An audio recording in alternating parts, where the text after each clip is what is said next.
Assalamualaikum warahmatullahi wabarakatuh. Alhamdulillahirabbil alamin.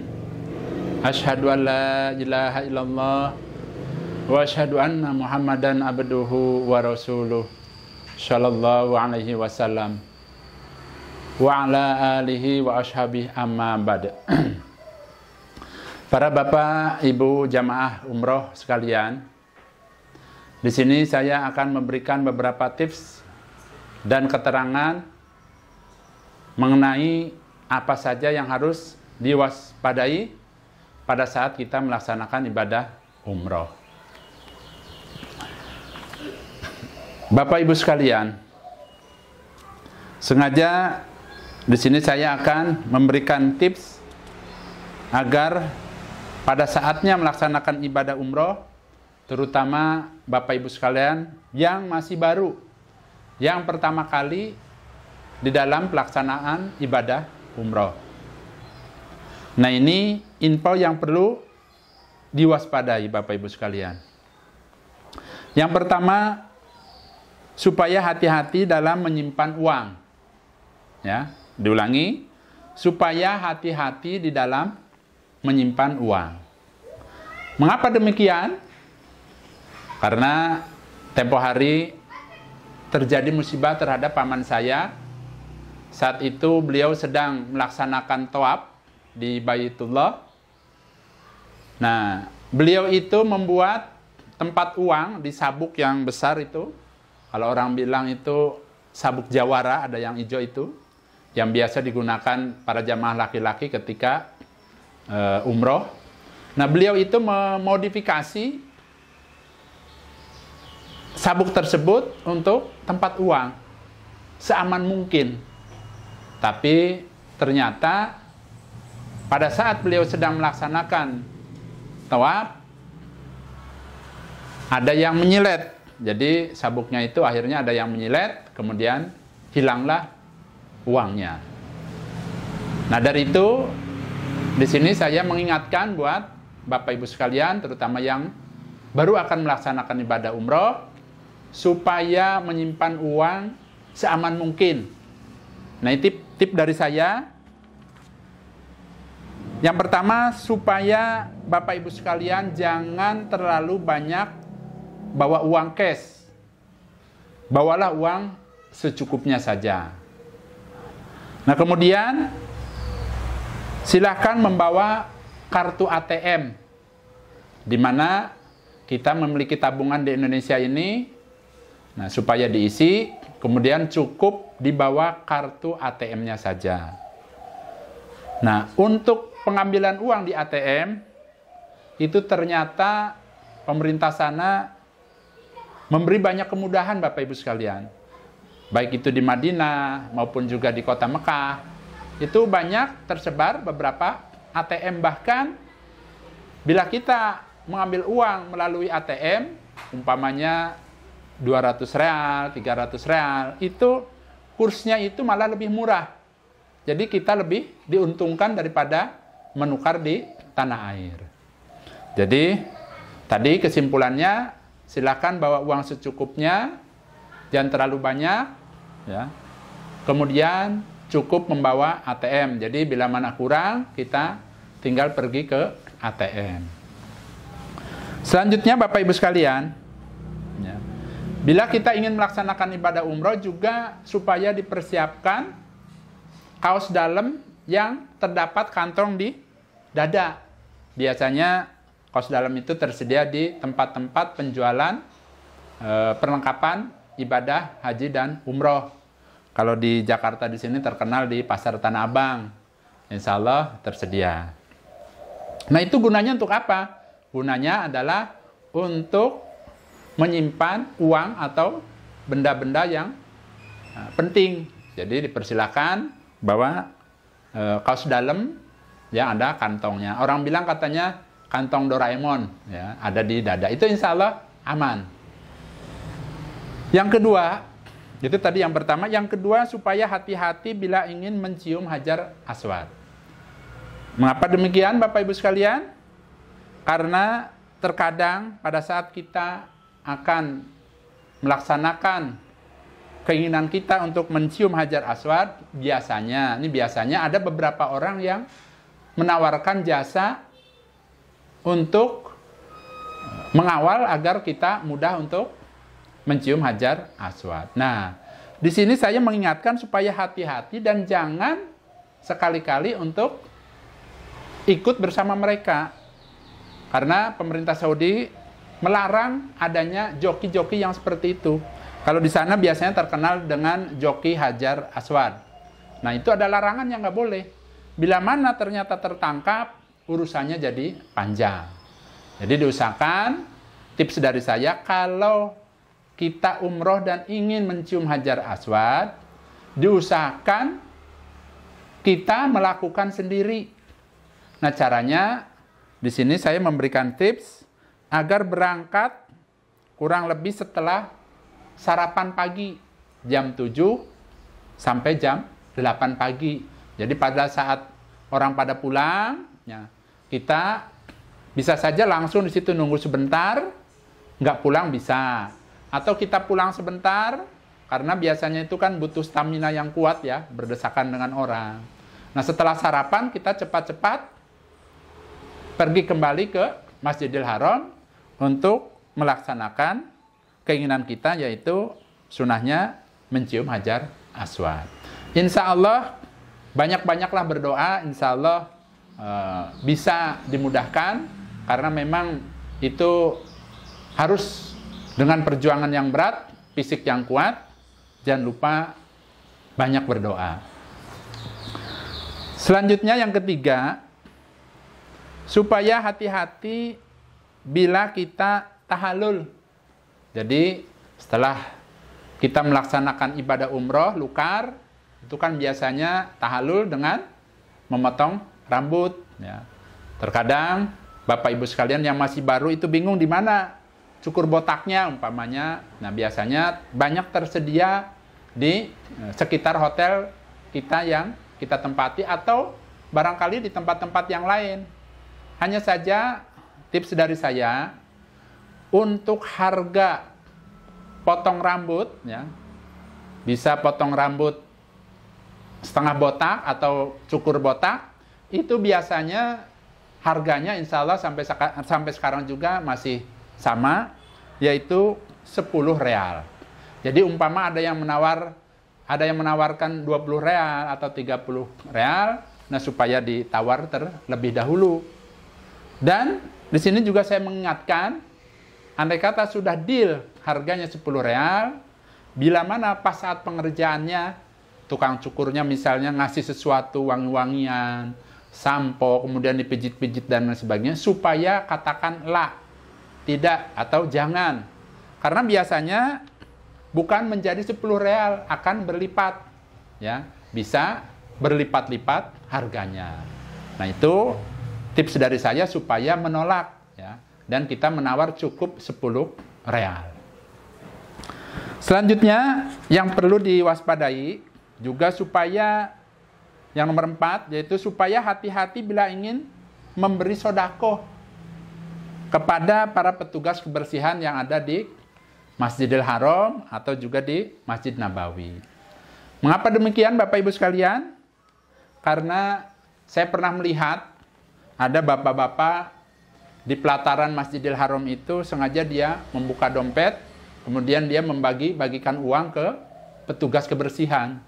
Nah, kemudian akhirnya datang 2 orang petugas keamanan mengamankan orang yang melakukan hal tersebut. Selanjutnya, yang kelima yang perlu diwaspadai adalah hati-hati terhadap modus minta bantuan.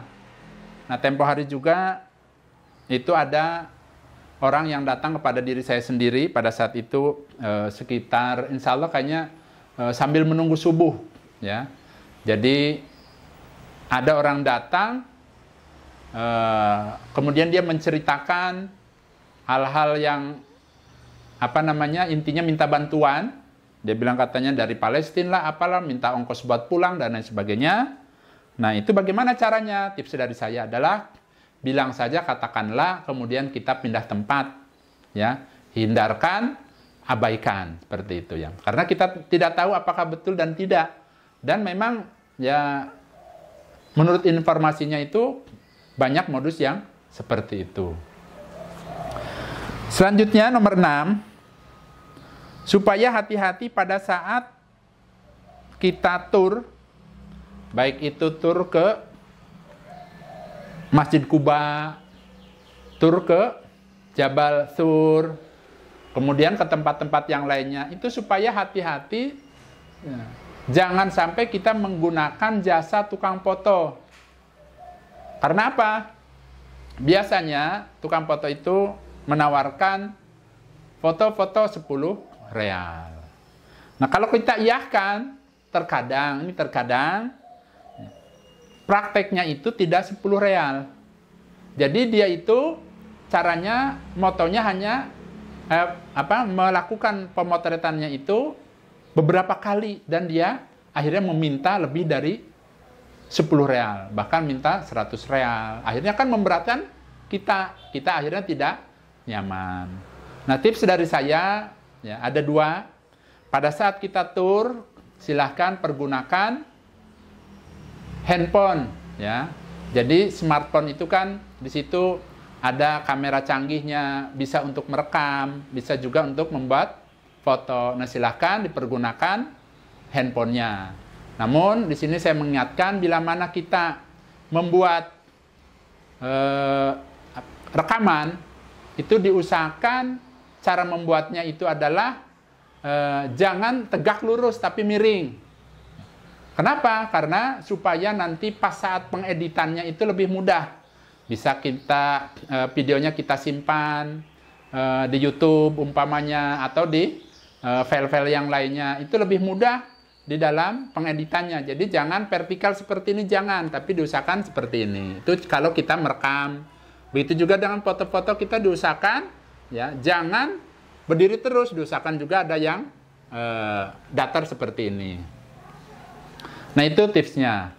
Nah, kemudian juga pada saat kita tur itu, bila di tanah air kita ini memiliki kamera, itu bisa dipergunakan.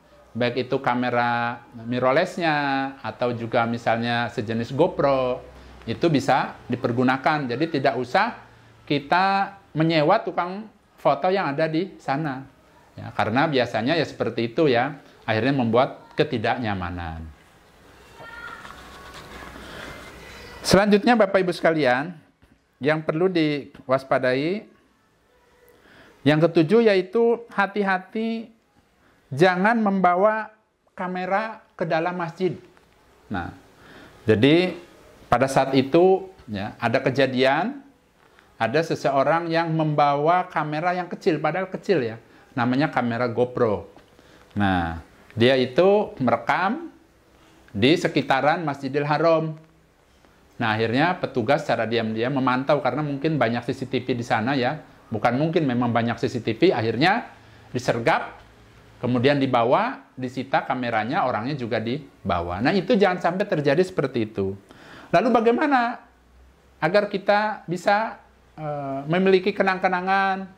Nah, sementara yang dibolehkan itu adalah kamera handphone.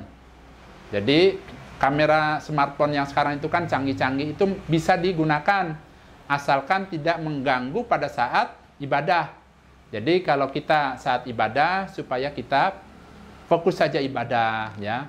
Mungkin sesekali pada saat kita longgar bisa kita gunakan handphone. Jadi selama ini saya belum pernah melihat kalau orang yang membuat video atau foto itu dirampas handphonenya, belum pernah saya lihat. Tapi kalau kamera, baik itu kamera yang kecil ya, mirrorless, atau kamera saku, atau juga sejenis GoPro, itu memang pernah ada yang dirampas, bahkan orangnya dibawa. Nah, jadi di sini tipsnya bagaimana caranya kita bisa bawa pulang momen, ya kita cukup dengan handphone yang ada. Selanjutnya, yang ke-8, yang perlu diwaspadai, yaitu hati-hati bila ingin pergi menggunakan taksi. Jadi, Bila Bapak Ibu sekalian ingin menggunakan taksi kemana umpamanya bersama istri atau rombongan, ya biasanya kan ya beberapa orang. Nah, diusahakan, ya tips dari saya itu diusahakan yang naik itu laki-laki terlebih dahulu. Ya, dikhawatirkan kalau ibu-ibunya atau perempuan yang naik duluan, dikhawatirkan terjadi sesuatu yang tidak diinginkan. Jadi kita sedia payung sebelum hujan. Itu bahasanya seperti itu. Jadi diusahakan laki-laki terlebih dahulu. Kemudian juga bagi seorang wanita, apalagi parasnya cantik, diusahakan jangan terlalu wah dalam dandan. Ya. Jadi dandannya diusahakan jangan sampai berlebihan. Ya secukupnya saja, jangan sampai mengundang hasrat laki-laki. Mengapa demikian? Karena kalau di Arab sana itu kan wanita-wanitanya itu, ya, wajahnya itu terjaga karena dia itu pakai cadar rata-rata. Nah, sedangkan di Indonesia itu, ya, umumnya yang pada umroh itu kan tidak memakai cadar. Nah, bagi orang sana mungkin itu sesuatu hal yang berbeda. Nah, jadi diusahakan bagi wanita-wanita, apalagi wanita itu ya terlihat cantik, ya, itu diusahakan dandan secukupnya. Begitu juga dengan kita kalau misalnya pas saat berbelanja di toko di mana itu diusahakan kita jangan sedikit-sedikit tersenyum, ya, cukup datar-datar saja. Karena menurut informasinya itu kalau kita terlalu banyak senyum, ya, informasinya itu seolah-olah menggoda penjualnya. Jadi diusahakan kita datar-datar saja, biasa-biasa saja. Nah, itu pun saya pernah kejadian pada saat itu di toko baju, ya. Saya bersama istri itu menawar baju, ya. Kemudian laki-lakinya itu mendekat-dekat saya, kemudian meluk-meluk saya, meraba-raba dan lain sebagainya. Itu ya memang bagaimana ya? Jadi diusahakan intinya kalau memang ada hal-hal yang seperti itu lebih baik tinggalkan, ya. Tinggalkan. Jadi cari pedagang yang baik, yang kira-kiranya tidak melanggar aturan agama. Selanjutnya, yang tidak kalah penting, Bapak Ibu, yang terakhir, yang ke-9 itu, supaya hati-hati pada saat kepulangan di bandara. Nah, ini tempo hari itu 2019, ya, pada saat para jamaah akan meninggalkan Tanah Suci, ternyata bandaranya itu dipindahkan ke bandara yang terbaru. Nah, di sana itu ya, alat-alatnya begitu canggih, petugasnya begitu ketat, sehingga ya, air zam-zam maupun minuman yang berupa cairan yang dimasukkan ke koper bagasi itu akhirnya dibongkar lagi. Banyak jamaah-jamaah yang akhirnya dua kali pekerjaan. Sudah diburu-buru kitanya karena memang waktunya sudah harus cepat masuk, kita akhirnya bongkar-bongkar koper yang sudah rapi, yang sudah dilakban, sudah diikat, harus dibongkar kembali, akhirnya dibuang semua yang berupa cairan, baik itu air zam-zam maupun minuman dan lain sebagainya. Berarti dari kejadian seperti ini tips saya, ya, kita sebagai jamaah umroh itu, ya, bagi jamaah Indonesia itu sudah disediakan 5 liter air zam-zam setiap jamaah. Jadi kepulangan kita nggak usah khawatir, kita akan mendapatkan jatah 5 liter. Nah, kemudian memang dulu saya juga pernah, ya, dulu itu mungkin masih longgar ya peraturannya, itu air zam-zam itu dimasukkan ke botol-botol, kemudian dilakban dan lain sebagainya, itu aman, bisa sampai ke tanah air. Tapi tempo hari itu ternyata dikerjakan seperti itu, ternyata gagal, bahkan akhirnya membuat ya kekacauan sedikit ya, para jamaah akhirnya panik, sibuk mengeluarkan tas-tasnya, sedangkan koper yang itu sudah diikat, sudah dilakban, itu membutuhkan pekerjaan yang sangat berat karena terburu-buru. Nah, jadi dari sini demi kenyamanan, keamanan, kelancaran para jamaah, terutama jamaah yang insya Allah yang akan baru melaksanakan ibadah umroh, nah ini supaya bisa diperhatikan, supaya ini bisa menjadi satu kesatuan yang jangan sampai dilakukan. Jadi agar apa? Agar jamaah dalam pelaksanaan umroh kita itu berjalan nyaman, aman, selamat, lancar, dan barokah.